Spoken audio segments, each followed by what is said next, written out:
है मेरे भारत के बहुजन समाज के सम्मानित साथियों,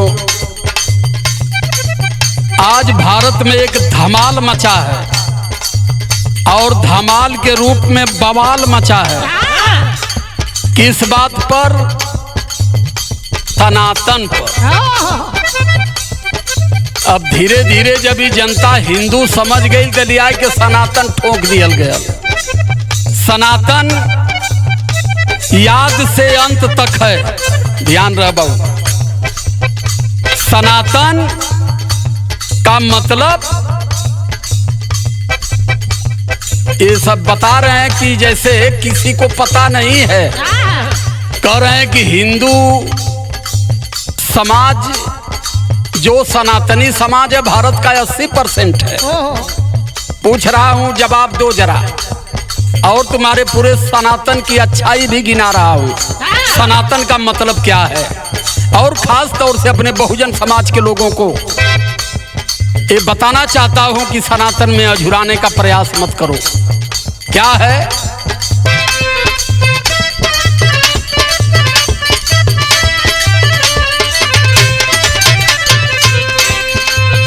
सनातन धर्म में काहे, सनातन धर्म में काहे गईलाया झुराई बहुजन, धर्म में काहे गईलाया झुराई।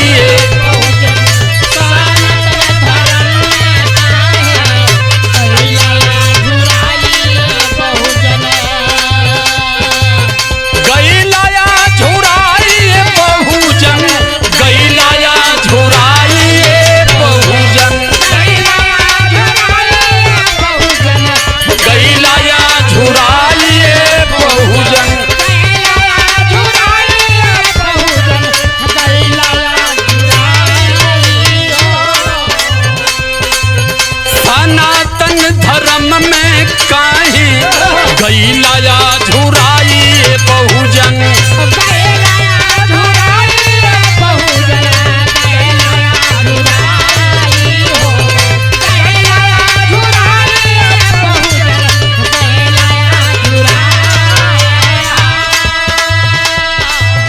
जैसे तावा पर पानी गिरैबा तो करी छन दे। एमके स्टालिन का बेटा उदयनिधि स्टालिन ने जब कहा कि सनातन कोरोना, मलेरिया और एड्स से भी खतरनाक है, इसे छोड़ना नहीं, मिटा देना चाहिए। तो जैसे तावा पर पानी छनछनाए लगला, वही तरह छनछनाए लगला। काहे कि इनको ये डर हो गई कि हिंदू के बारे में तो ये जान गए, हिंदू के बारे में तो ललई यादव जी समझा दिए, तब हम लोग भाग के सनातन में आए। और अब तो मैं देख रहा हूं कि सनातन के बारे में भी लोग जान जाएंगे। और मैं अपने 6500 जातियों में बिखरा बहुजन समाज, जिसमें बहुजन समाज में ओबीसी समाज 52% है। 52% यानी भारत की आधी आबादी। भारत के आधी आबादी वाले लोगों को 27% पर ये सनातनी ला करके सेट किए हैं। 85% वालों को ये 40% पर रखे हैं। 15% सनातनी अपने 60 लेके घोंट रहे हैं और कह रहे हैं कि हम 80% सनातनी हैं। सनातनी तो हम है ही नहीं हैं, लेकिन हमारे लोगों को मूर्ख बना के तुम जो सनातन का पहाड़ा पढ़ा रहे हो। मैं बता रहा हूं कि सनातन क्या है। कैले गुलाम तुहके, कैले गुलाम तुहके बिहला फूलवाई बहुजन, सनातन धर्म में काहे गईलाया झुराई बहुजन, गईलाया झुराई।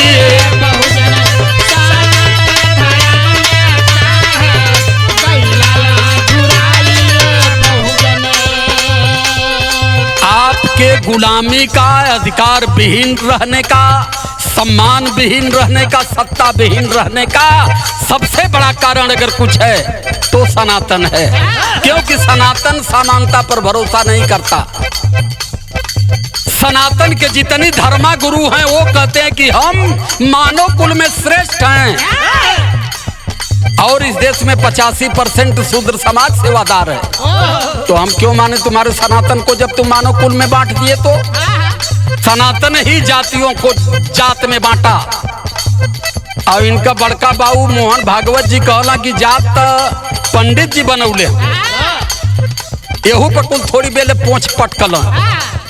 लेकिन चूंकि बड़के बाबू का बात रहल तो के मीडिया वाले धड़ दे दबा दिला कि हाँ बड़ी बेइज्जती हो जाए बाबा लोगों। लाइन हमारी बता रही है, हमारे महामानव,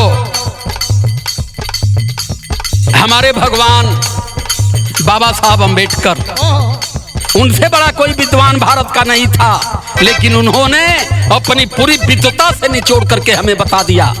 क्या? बाबा साहब भीमराव,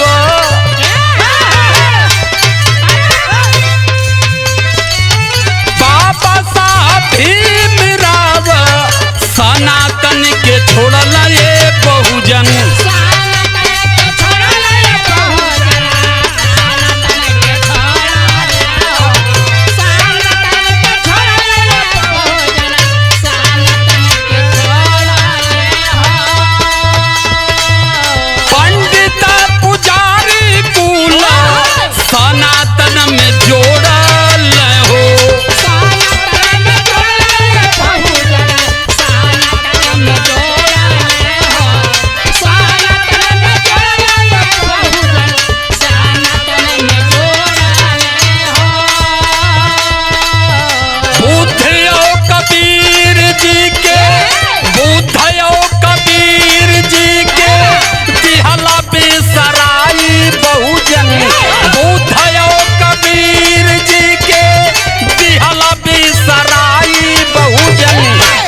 सनातन धर्म में काहे गैलाया झुराई बहुजन।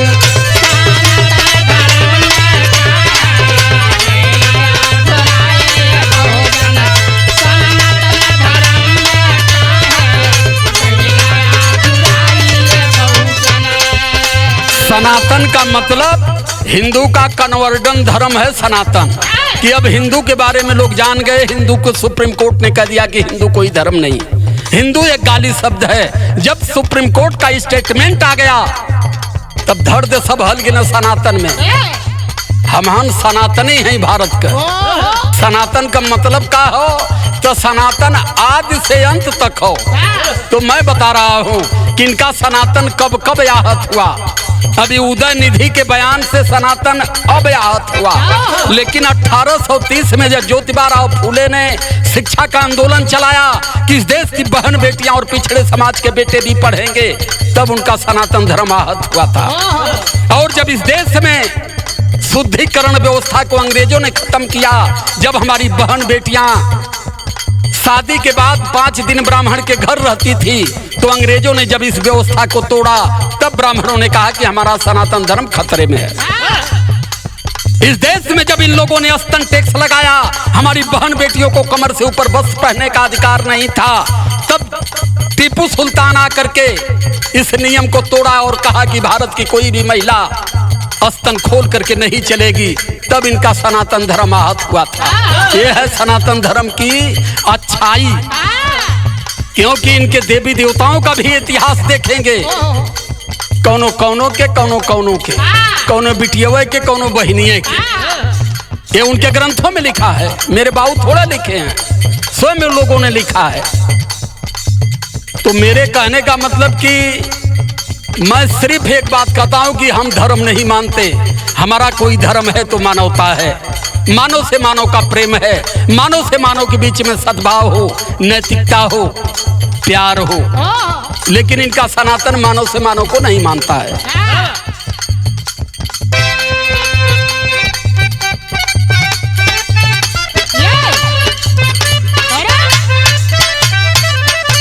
मैं अंतः मन से हृदय की गहराई से धन्यवाद करता हूँ अपने यशस्वी प्रधानमंत्री माननीय मोदी जी को। इतना सही उन्होंने भारत के लोगों को समझा दिया कि सनातन को मानने वाले महामूर्ख हैं और उन्होंने सनातन की रीत को नहीं निभाया। वो संकेत कर दिए। अब चूंकि डर थी कि अभी बता दूंगा कि मैं दाढ़ी बाल क्यों नहीं बनवाया माँ के मरने पर, तो ये सारे समाज के लोग तो जाग ही जाएंगे, लेकिन पंडित जी लोग और आरएसएस के लोग हमारा कपार फोड़ना शुरू करेंगे। इसलिए मोदी जी ने एक बारीकी से सब कुछ बता दिया। क्या है?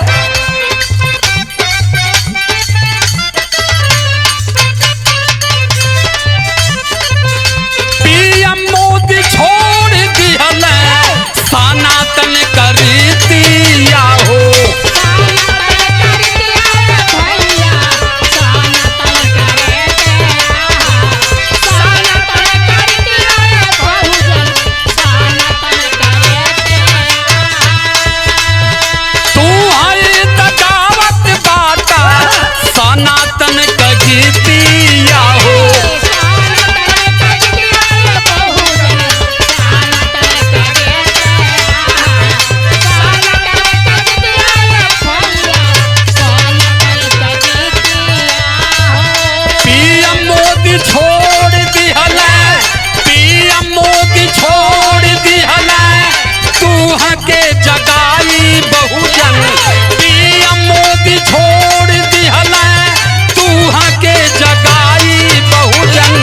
सनातन धर्म में काहे गईलाया झुराई बहुजन।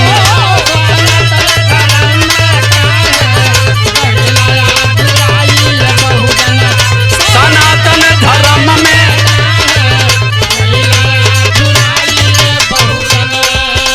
माननीय प्रधानमंत्री जी की माता जी मर गई, गए कंधा दिए, अंत्येष्टि किए, दाढ़ी बाल नहीं बनवाए, क्योंकि उन्होंने कहा कि दाढ़ी बाल बनवाना काम खुर्सी करना एक महापाखंड है, हम ये सब चीज को नहीं मानते। अब मोदी जी सीधे गुजरात से अपने काम पर लौट आए, यहाँ सब स्वर्ग के चक्कर में, नरक के चक्कर में, घंट के चक्कर में, घड़ियाल के चक्कर में, आत्म शांति के चक्कर में। अरे एक बार माननीय मोदी जी की नकल कर लो मेरे बहुजन समाज के लोगों। देश का प्रधानमंत्री होते हुए उन्होंने दाढ़ी बाल नहीं बनवाया जब उनकी मां मरी। क्यों? कि मोदी जी जानते थे कि ये दाढ़ी बाल बनवाना, घंट घड़ियाल बनवाना, कुर्सी करना, ये सब एक मिथ्या है, बेकार है। तो तुम्हारे डर बस नहीं बोल पाए, लेकिन मैं बता दे रहा हूं कि उनका मुख्य धारणा यही थी कि आप बहुजन समाज के गरीब लोग ये सबसे निकल जाओ, बाहर हो जाओ।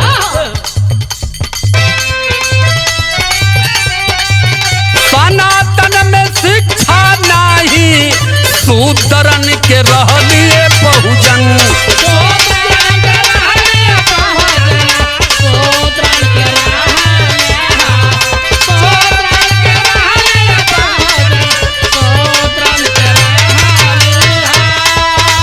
माता सावित्री बाई फूले जी कहली हो।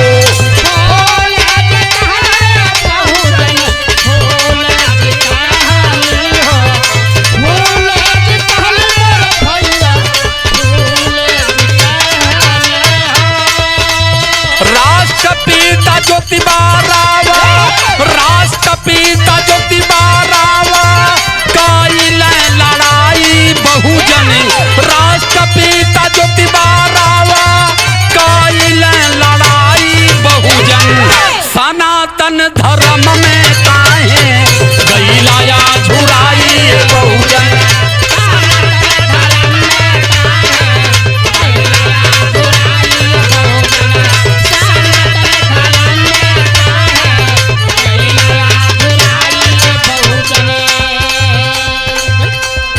राष्ट्रपिता ज्योतिबा फूले ने जब ये आंदोलन शुरू किया तो पेशवाई ब्राह्मणों ने उनके पिता राम गोविंद जी से कहा कि आपका बेटा सनातन धर्म के विरुद्ध काम कर रहा है, कहला कि ऐसा क्या कर रहा है हमारा बेटा।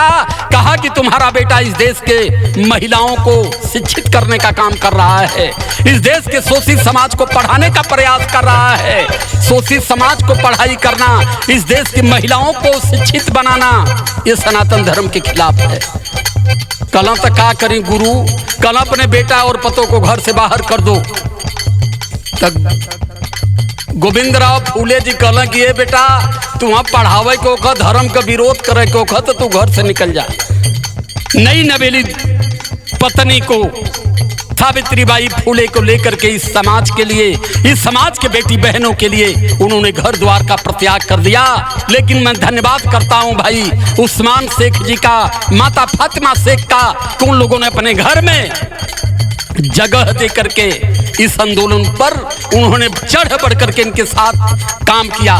तो मेरे कहने का मतलब सीधे ये है कि सनातन की परिभाषा को समझो। सनातन आपके लिए नहीं है। आज इस देश की बेटियां भी चंद्रयान से लेकर के विमान तक, ट्रेन से लेकर के फौज तक में हैं, लेकिन उनको भी पता नहीं है, वो भी सरस्वती को पूज रही हैं। इस देश में अगर बेटियां आज शिक्षित हैं तो सरस्वती की वजह से नहीं है, माता सावित्रीबाई फूले की वजह से हैं और ज्योतिबा फूले के आंदोलन की वजह से हैं। इसलिए इस धर्म के चक्कर में मत पड़िए, सीधे मानवता की तरफ आइए और धर्म को पहचानने का प्रयास करिए। धर्म कोई धर्म नहीं है, धर्म एक विचारधारा है मानव से मानव को जोड़ने का। क्या है?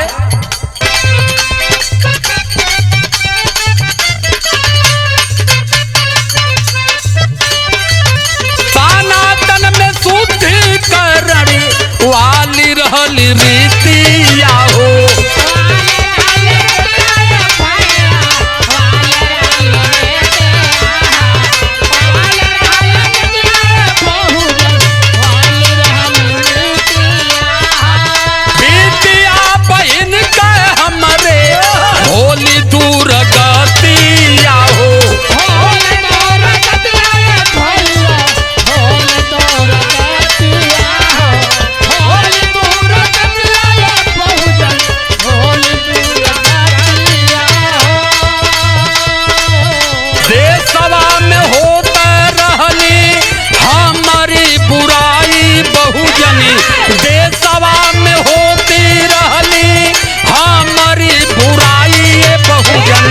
सनातन धर्म में काहे गईला या झुराई बहुजन।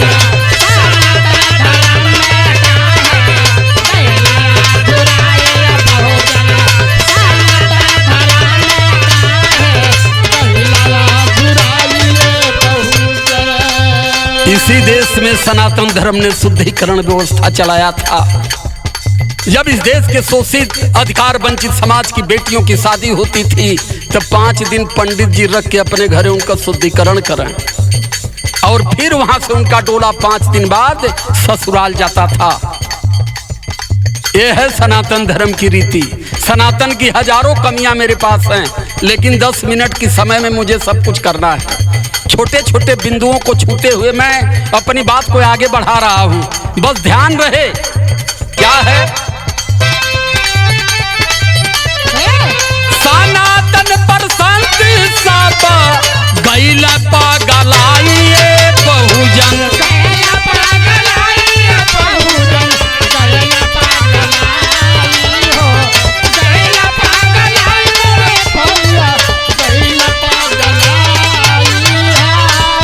आज पूरे देश के धर्मा गुरु मूड़ी नीचे करके पैर ऊपर करके बोल रहे हैं। कई जंतर मंतर में धरना, तो कभी अयोध्या में धरना, कभी हरिद्वार में मीटिंग। लेकिन धर्मा गुरुओं जरा हमको ये भी बता दो कि आसाराम सनातनी थे कि कोई और धर्म था उनका? आसाराम कहते थे कि मैं स्वयं कन्हैया हूँ, तो कन्हैया का मतलब सनातनी। एक ठे उनका साढ़ू रहला राजस्थान का राम रही, उनहू का बाप रहला, सबसे बड़ा सनातनी रहला, करोड़ों अनुयायी थे उनको। और उन्हीं का एक ठे लड़का रहल, का नाम रहल बाबू? नारायण साईं। वो अपने बापों का बाप रहा। 73 तुम्हारे संत जो सनातन के रक्षक हैं, बेटियों की बलात्कार में तिहाड़ जेल में हैं। किस सनातन की बात कर रहे हो? क्या सनातन दिया इस देश के 85% के लोगों को? हम नहीं मानते तुम्हारे सनातन को। और हम बाबू उदय स्टालिन का बहुत बहुत धन्यवाद करते हैं कि पूरे भारत के युवाओं को उदय स्टालिन की बात का स्मरण करना चाहिए। सनातन पे संत कूल गइल पगलाइए बहुजन।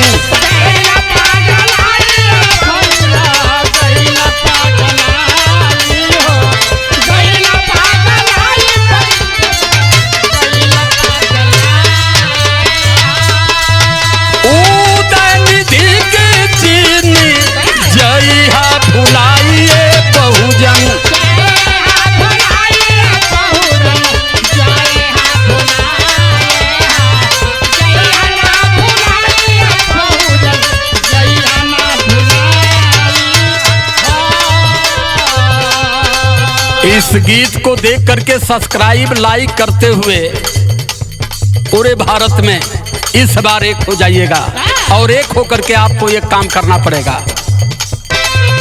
एक हो के बीजेपी के, एक हो के बीजेपी के देबा हटाई बहुजन।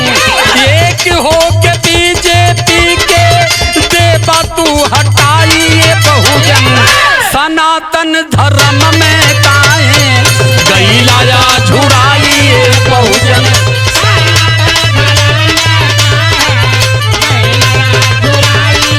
जय हो।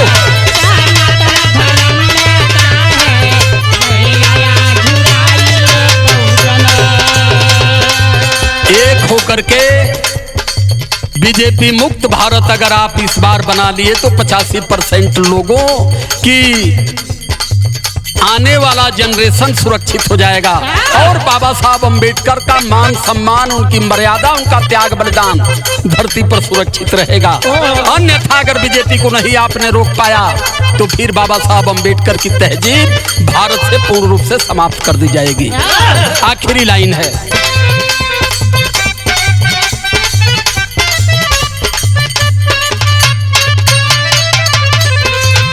जिसके लिए ये धर्म बना वो अपना धर्म ढोए, ये धर्म उसको मुबारक है। लेकिन मैं देश के 85% के लोगों से अपील करना चाहता हूँ, 85 का लोगन छोड़ा सनातन धर्म वाले भैया।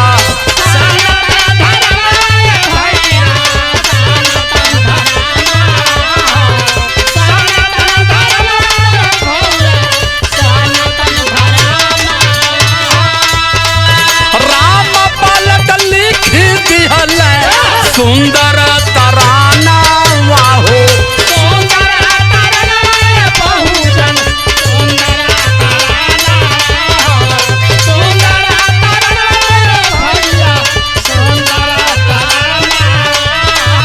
राजकुमारिया तो गीतिया गाई के सुनाइए बहुजन।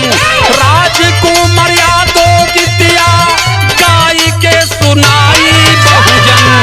सनातन धर्म में काहे गइला झुराई बहुजन। सनातन